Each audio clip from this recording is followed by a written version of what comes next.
Kali ini saya akan merangkum sebuah film berjudul Yin Yang Master, Dream of Eternity. Tanpa berlama-lama, yuk simak alur cerita berikut ini. Film dibuka dengan menampilkan seorang anak bernama Xing Ming yang sedang diajarkan teknik sihir pertahanan dehai oleh gurunya yang bernama Song Sheng. Sayangnya hingga dewasa, Xing Ming masih belum bisa menguasai teknik itu dan malah menunjukkan kepada gurunya bahwa teknik lubang teleportasi yang dia kuasai lebih berguna sebagai teknik pertahanan diri.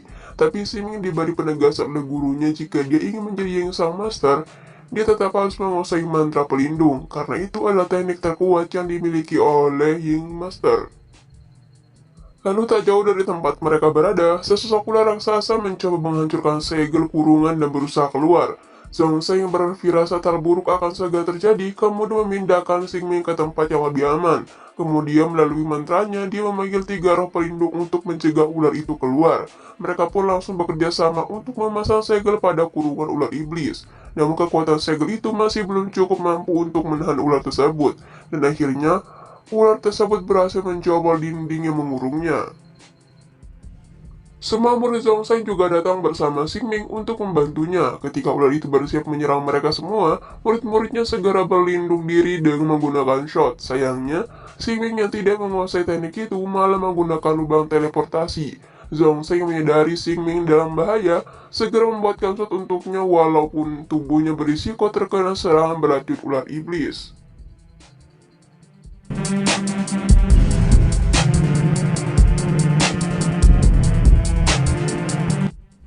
Pada akhirnya, salah satu roh pelindung yang bernama Roh Emas mengorbankan diri demi memusnahkan ular itu. Song Sheng yang berusaha hidupnya tak lama lagi akibat serangan beracun ular iblis, kemudian menyampaikan pesan terakhirnya kepada Xing Ming, bahwa ular iblis tidak sepenuhnya musnah dan akan bangkit kembali dari dalam tubuh seorang wanita yang berada di Imperial City. Song Sheng menunjuk Xing Ming untuk pergi ke sana dan menghentikan kebangkitan ular tersebut sebagai perwakilan Yin Master dari klan Timur. Beralih ke Imperial City, di mana kabar segera bangkitnya ular iblis membuat 4 penjuru wilayah mengerahkan masing-masing master mereka untuk melumpuhkan ular tersebut. Master Boy yang sedang memainkan suling tiba-tiba merasakan aura iblis di sekitarnya dan segera melakukan pencarian. Kemudian mereka pun menemukan iblis itu yang sedang mencuri alat musik dari dalam kekaisaran. Boy yang memiliki kebencian terhadap semua iblis langsung menyerang menggunakan panahnya. Namun serangannya dihalau oleh Xing Ming. Ia mengatakan kalau dia bukanlah iblis melainkan siluman yang jahat. Namun Boy menganggap iblis dan siluman sama saja, sehingga terjadilah pertarungan antara mereka berdua.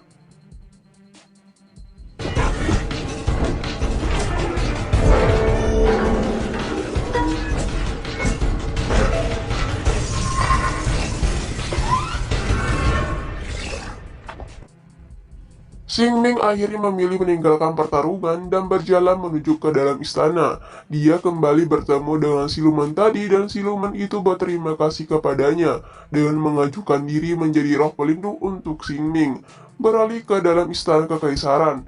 Tiba di sana, Boya kembali bertemu dengan Xing Ming dengan salah satu master lainnya yaitu Master Long Lai dari klan selatan. Tak lama berselang muncul seorang bernama Soya yang membuat Xing Ming terkejut karena wajahnya mirip seperti gurunya. Soya memberitahu kepada mereka satu perwakilan master lainnya bernama Hongro. Kemudian Soya memastikan keamanan yang sudah dibuatnya agar tempat itu terlindungi dari iblis dan siluman yang datang. Keesokan harinya, saat mereka bersiap untuk menjalani ritual yang dihadiri putih kekaisaran, tiba-tiba seorang penjaga memberitahukan bahwa Master Hongro tewas di kamarnya. Setelah diidentifikasi penyebab kematiannya, Master Hongro dibunuh oleh iblis dan pembunuhnya masih menjadi misteri. Di malam hari, Xing Ming mendatangi Soya untuk meminta penjelasan mengenai siapa Soya sebenarnya, dan dia mendapatkan penjelasan bahwa Soya adalah roh penjaga yang diutus guru Xing Ming, yaitu Song Sheng, untuk melindungi ratu di istana kekaisaran. Dan karena beberapa alasan, dia pun merubah wajahnya mirip seperti Song Sheng. Esoknya, para master mulai melakukan tugas mereka, membasmi para iblis untuk mengambil jiwa mereka yang akan diisi ke dalam tempat patung sebagai energi penyegelan ular iblis.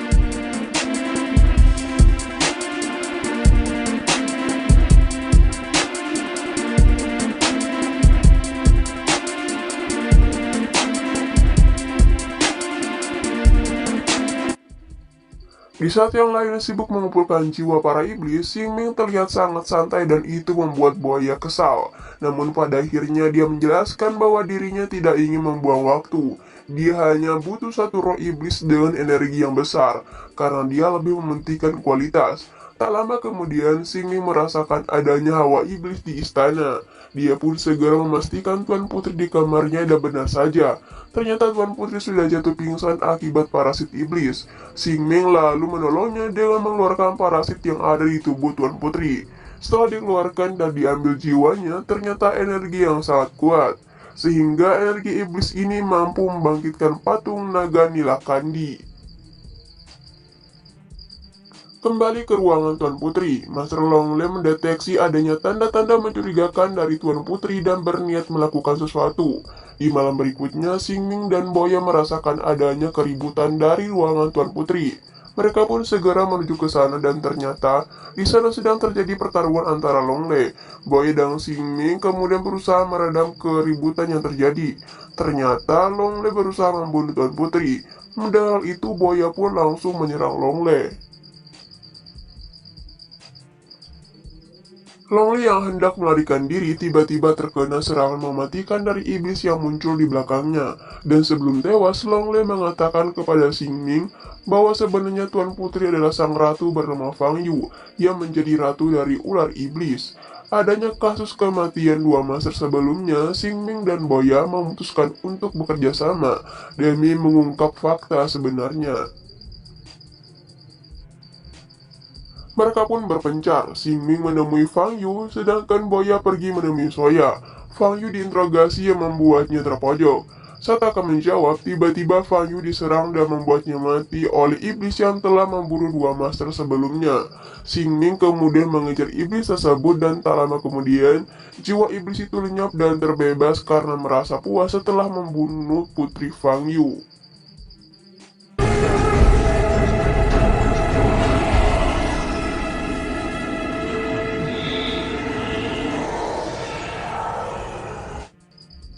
Tapi karena adanya ular iblis yang tersegel di dalam tubuhnya menjadikan Putri Fang Yu memiliki portal dan dapat hidup kembali, sehingga bergegas ke tempat di mana Boya berada dan menemukan bahwa ia sudah tak sadarkan diri karena serangan Soya. Setelah Boya sadar, mereka pun langsung mengejar Soya dan Putri Fang Yu untuk mencegah bangkitnya ular iblis dalam tubuh Fang Yu. Namun Soya menghalangi mereka dengan mengirim mereka ke ruangan yang akan mengubur mereka. Karena teleportasinya, Xing Ming dengan mudah keluar dan juga menyelamatkan Boya.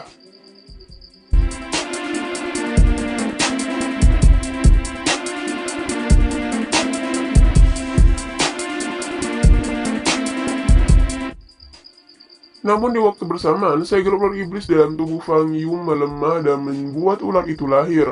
Lalu saya memasukkan ular itu ke dalam tubuhnya dan membuat dirinya kini menjadi abadi. Kemudian mereka kabur keluar istana dan menggunakan kucius ular iblisnya. Dan patung-patung segera merespon dengan membuat segel penghalang. Namun ada satu patung burung vermilon milik Master Soya yang tidak aktif karena ia sengaja tidak memasukkan energi iblis agar menjadi celah untuk dapat kabur sesuai rencananya. Di tengah pelariannya, Fang Yu merasa bersalah atas perbuatannya.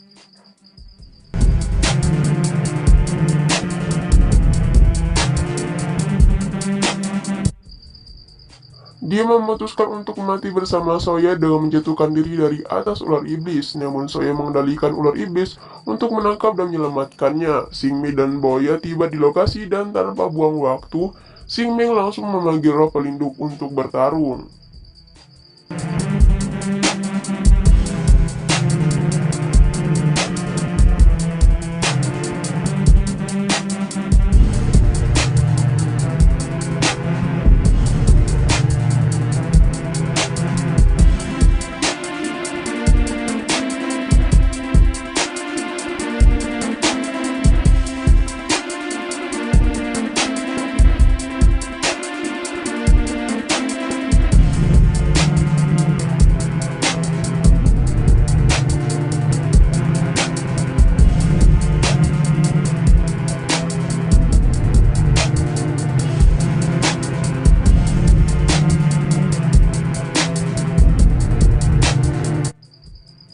Boya menyadari kekuatan mereka belum cukup untuk melumpuhkan ular iblis, segera merencanakan sesuatu untuk membangkitkan burung vermilion.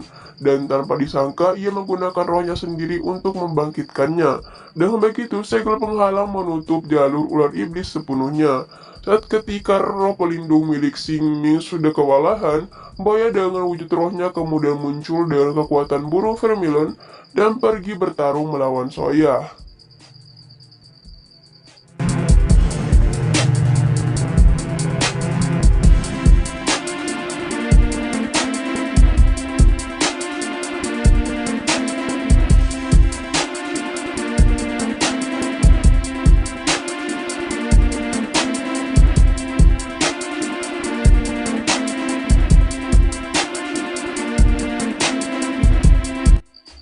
Sementara itu, Xing Ming masuk ke dalam tubuh ular iblis untuk menemui Fang Yu dan membawanya ke masa lalu untuk menemui orang yang dicintainya, yaitu Zhong Sheng. In this life, I have loved, and I have been loved. That's enough.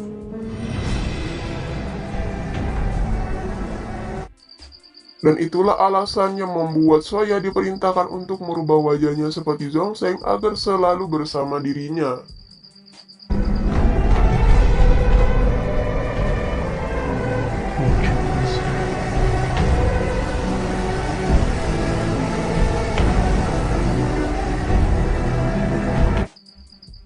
Setelah berkomunikasi dengan Zhong Sheng, akhirnya Fang Yu bisa menerima kepergiannya dan juga menyadari kesalahannya. Boya yang masih terlihat bertarung melawan Soya dengan menggunakan pedang yang dapat membunuh keabadian. Boya lalu beradu kekuatan dengan Soya.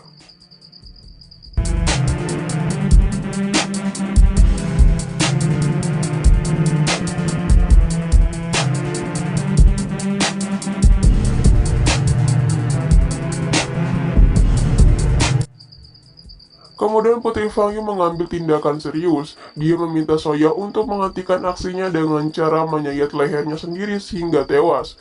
Dan hal itu membuat Soya lengah sehingga dirinya terkena serangan Boya. Akibat serangan tadi, ular iblis akhirnya bisa dilumpuhkan dan sempat memberikan serangan terakhir ke arah Xing Ming.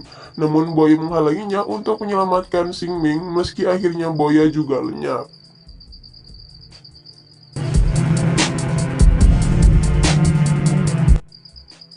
Namun saya kembali bangkit dan mengambil pedang yang menusuk tubuhnya. Kemudian dengan kekuatannya ia melempar pedang tersebut ke arah Xing Ming dan berhasil menembus pertahanannya.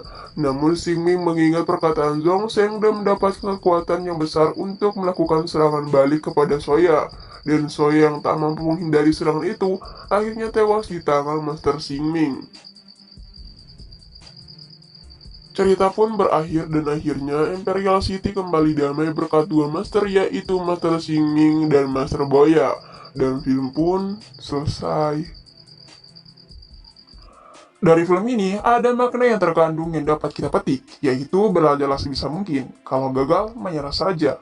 Toh kalau bisa menyerah, kenapa harus bangkit? Ayo, menyerah saja, jangan semangat. So, terima kasih dan sampai jumpa di film selanjutnya.